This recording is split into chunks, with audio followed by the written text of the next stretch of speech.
सभी आत्मीय जनों को आत्मिक दृष्टि से सादर प्रणाम। मित्रों, आज की भावना मैं आपसे साझा करूंगा और उसमें कुछ मेन एक दो बिंदु हैं। सबसे पहले तो मैं उच्च शिक्षा की गिरती हुई दयनीयता पर अपना क्षोभ प्रकट करता हूं, क्योंकि मुझे समाज की चिंता है, राष्ट्र की चिंता है, भविष्य की चिंता है। और इतनी धोखाधड़ी है कि अब कोई जांच वांच की सब बेकार की बातें हैं। मैं उदाहरण अगर करंट में लूं तो ये जो वर्तमान में प्राचार्यों की नियुक्तियां हुई, इनमें बहुत सारे केसेस हैं, तमाम फर्जीवाड़े के हैं, शोध के भी तमाम फर्जीवाड़े के केसेस हैं।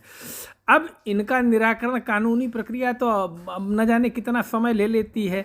तो आम शिक्षक जो है उच्च शिक्षा का, वो तो व्यथित होता है।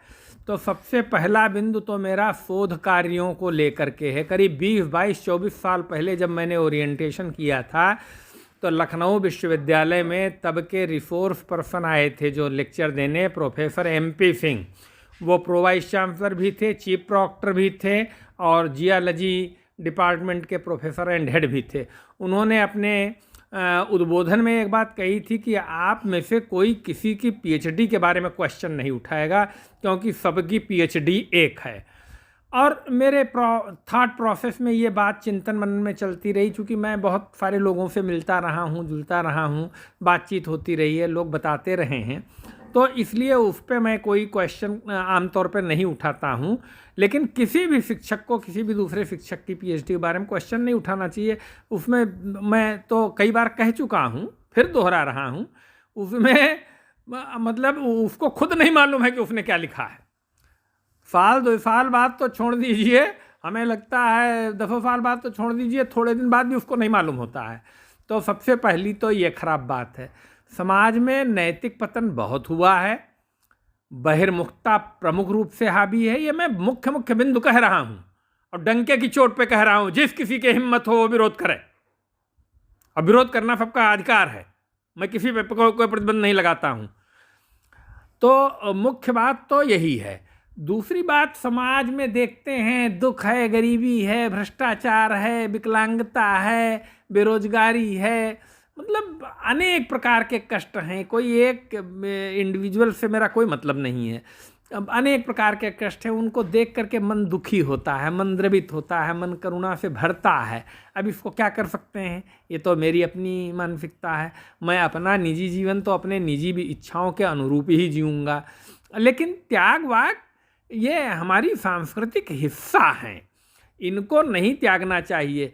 समाज को, राष्ट्र को दिशा दिखाने वाले लोगों की संख्या में बहुतायत कमी आई है। अब मुख्य कारण उसका केवल भौतिकवाद है। आत्मिक दृष्टि से तो सब मरते जा रहे हैं। ये मेरा अपना दृष्टिकोण है और मैं अपने ही दृष्टिकोण पे कायम रहूँगा, ये बिल्कुल क्लियर है। मुझे कोई वोट नहीं चाहिए, मुझे कोई राजनीति नहीं करनी है कि मैं किसी को खुश करने के लिए कोई बात कह दूँ।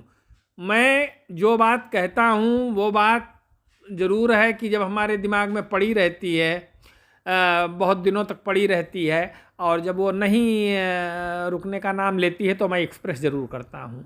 और उसमें जीवन को हम बांध नहीं सकते, इसलिए जीवन में बहुत सारी चीज़ें होती हैं, उसमें उदारता बहुत आवश्यक है। और बाकी मैंने अपने चैनल्स में जो कुछ भी कहा है, एक एक शब्द की मैं पुष्टि करता हूँ, एक एक शब्द की पुष्टि करता हूँ। और मेरी कोशिश यही होगी कि अगर किसी भी तरीके से मेरे द्वारा त्याग की संकेत दिया जा सके, मैं जीवन को आनंदपूर्वक एक धोती एक बनियान में गुजार सकूं, तो इससे सुंदर बात कुछ भी नहीं होगी। इससे सुंदर बात कुछ भी नहीं होगी। बहुत ज़्यादा बोलने से कोई फ़ायदा नहीं होता है। आचरण होना चाहिए। पर उपदेश कुशल बहुतेरे, जे आचरण त नर न घनेरे। आचरण आचरण आचरण।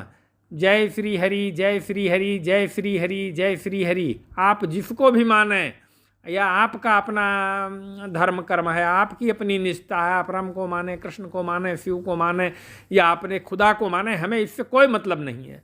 आप समाज में नैतिकता का मानदंड, जरूर स्थापित करें। मुख्य बात ये है। जय श्री हरि।